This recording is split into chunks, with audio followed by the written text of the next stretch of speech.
Chà,ជំរាបសួរសួស្តីទាំងអស់គ្នាចាស្វាគមន៍សម្រាប់ការអានស្លឹកវាច្រើនទាំងអស់គ្នាណាចាសម្រាប់វីដេអូនេះយើងមកមើលរិស័យសម្រាប់អ្នកឆ្នាំម៉ែទាំងអស់គ្នាថាគាត់នឹងជួបរឿងអីចាល្អរឿងអ្វីដែលគាត់គួរតែជៀសវាងនៅក្នុងស្ថានភាពខែ11នេះដែរចាអញ្ចឹងមកមើលអ្នកឆ្នាំម៉ែណានៅក្នុងខែ11អញ្ចឹងយើងមើលអំពីគោនៅក្នុងខែ11តកតងជាមួយអ្នកឆ្នាំម៉ែណាចាពាក់ព័ន្ធជាមួយនឹងការសម្រេចចិត្តពាក់ព័ន្ធជាមួយនឹងមនុស្សស្រីណាពាក់ព័ន្ធជាមួយនឹងមេស្រីចាឬមួយទៀតបើសិនជាយើងជាមនុស្សស្រីណានឹងអាចនឹងមានរឿងល្អចូលមកពាក់ព័ន្ធជាមួយនឹងការសម្រេចចិត្តការធ្វើអីមួយណាចាគឺរលូនល្អខ្លាំងមែនតើចាអញ្ចឹងយើងមើលអំពីការងារយើងសម្រាប់អ្នកឆ្នាំម៉ែមើលការងារយើងយ៉ាងណាដែរខ្ញុំឃើញថាសម្រាប់ការងាររបស់យើងណាមានរឿងល្អនិងមានរឿងមិនល្អកើតឡើងដែរមានការខ្វល់ចិត្តជាមួយនឹងការងាររឿងដដែលជាមួយនឹងការងារកាត់ទុកជាមួយនឹងការងារតែមិនជារឿងថ្មីរឿងដដែលចារឿងបញ្ហាដដែលកើតឡើងប៉ុន្តែសួរថាធ្ងន់ធ្ងរទេវាអត់ធ្ងន់ធ្ងរទេព្រោះការងារនៅស្ថានភាពរបស់យើងជួបប្រទេសហើយចាអញ្ចឹងយើងមើលទៀតណាការងារយើងអាចមានរឿងល្អអញ្ចឹងទៀតទេទោះបីជាការងារយើងញ៉ៃតិចប៉ុន្តែក៏ឲ្យល្អប្រសើរច្រើនណាតែក្នុងនេះខ្ញុំក៏ឲ្យអ្នកទាំងអស់គ្នាប្រយ័ត្នដែរអ្នកដែលធ្វើការជាមួយនឹងមនុស្សស្រីណាចូលប្រយ័ត្នប្រយែងតិចថាអាចថានឹងមានទី1អាចនឹងមានបញ្ហាញ៉ៃដោយសារតែមនុស្សស្រីទី2ទៀតមុខរបររកស៊ីរបស់យើងណាក៏អាចនឹងរកបានតាមរយៈមនុស្សស្រីផងដែរចាហ្នឹងហើយឃើញថាល្អជាពិសេសអ្នកដែលគាត់មានមុខរបរជាអ្នកលក់ដូររកស៊ីនៅក្នុងផ្ទះជាពិសេសអ្នកដែលធ្វើការរកស៊ីពាក់ព័ន្ធជាមួយអនឡាញចាឃើញថាស្ថានភាពនៅពេលបច្ចុប្បន្ននេះឃើញថាយើងល្អមែនតើណាអ្នកឆ្នាំម៉ែការងារមុខរបរយើងគឺដើរបានល្អណាចាឥឡូវយើងមើលអំពីរឿងលុយកាក់យើងយ៉ាងណាដែរណាចាឃើញថាលុយកាក់យើងណាបានជាធម្មតាចាប៉ុន្តែគាត់ថាមិនទាន់បានច្រើនទេចូលដល់ក្នុងខែ11ចាឃើញបានជាហូរហែមកណាតាមកម្លាំងតាមគេហៅភាពបញ្ញាការខំប្រឹងប្រែងរបស់យើងទទួលបានលទ្ធផលចាឃើញថាលុយកាក់ក៏ល្អប្រសើរច្រើនចាមួយទៀតឃើញថាអស់លុយអស់កាក់ដោយសារតែការដើរលេងនៅក្នុងខែ11នេះមានតែគម្រោងអាចនឹងដើរលេងច្រើនចាអស់លុយអស់កាក់ដោយសារការដើរលេងណាហើយក្នុងនេះដែរឃើញថាសម្រាប់អ្នករកស៊ី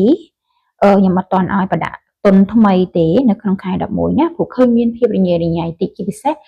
ដែលរកស៊ីចូលហ៊ុនគ្នាណាឃើញថាមានភាពបញ្ចុះសម្រុងខ្លះពាក់ព័ន្ធជាមួយនឹងមុខរបរឬក៏ការងារ business របស់យើងផងដែរនៅក្នុងចុងខែអត់មិនឃើញណាចាមានភាពញ៉ៃញ៉ៃអត់ចុះសម្រុងគ្នាបន្តិចរឿងលុយកាក់តែបើមានការចែកទ្រព្យគ្នាមានចែកភាគលាភអីគ្នាវារៀងមានការប្រឆាំងគ្នាញ៉ៃញ៉ៃតិចរឿងលុយកាក់ណាចាប៉ុន្តែសួរថាសម្រាប់អ្នកដែលកង្វល់រឿងលុយអ្នកដែលត្រូវសងគេអ្នកដែលត្រូវយកលុយមកប្រវល់តែខ្ញុំអាចប្រវល់បានទេខ្ញុំអាចដោះស្រាយបានខ្ញុំឃើញថាសម្រាប់អ្នកឆ្នាំម៉ែអត់អីទេអាចដោះបានមិនជាគៀងអីធ្ងន់ធ្ងរធ្វើឲ្យយើងពិបាកចិត្តដេកដួលអីទេអត់ទេណាអាចដោះបានគ្រាន់ថាវាត្រូវមានការដោះស្រាយដោយមួយគឺអត់អាចសម្រុកម្ដងបានទេរឿងលុយរឿងកាក់ហ្នឹងណាចាដោះម្ដងមួយគឺអូខេគ្រប់យ៉ាងគឺអូខេចាឥឡូវយើងមើលអំពីរឿងស្នេហាវិញសម្រាប់អ្នកឆ្នាំម៉ែនៅក្នុងតំណែងស្នេហាជាមនុស្សមានកម្មតិចចាកម្មបែបម៉េចបើគេស្រឡាញ់យកចិត្តទុកដាក់ច្រើនធុញគេតែបើសិនជាគេអត់ខ្វល់គិតដល់គេស្រឡាញ់គេហើយជាមនុស្សម្នាក់ដែលគិតអ្នកដតីច្រើនជាងខ្លួនឯងអញ្ចឹងអាផលតបស្នងពីតំណែងស្នេហាហ្នឹងមិនសូវជាបានល្អប្រហែលទេណាអញ្ចឹងច្រើនតែខកបំណងនៅក្នុងរឿងស្នេហាអញ្ចឹងចូលដល់ខែ11នេះកម្មបែបម៉េចបានន័យថាមានការខកចិត្តនៅរឿងស្នេហាអត់ដូចអ្វីដែលយើងរំពឹងទុកចាមានពាក្យសម្ដីទាស់ទែងនៅក្នុងរឿងស្នេហាខ្លះណា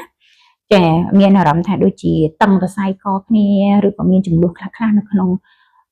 ស្នេហាចា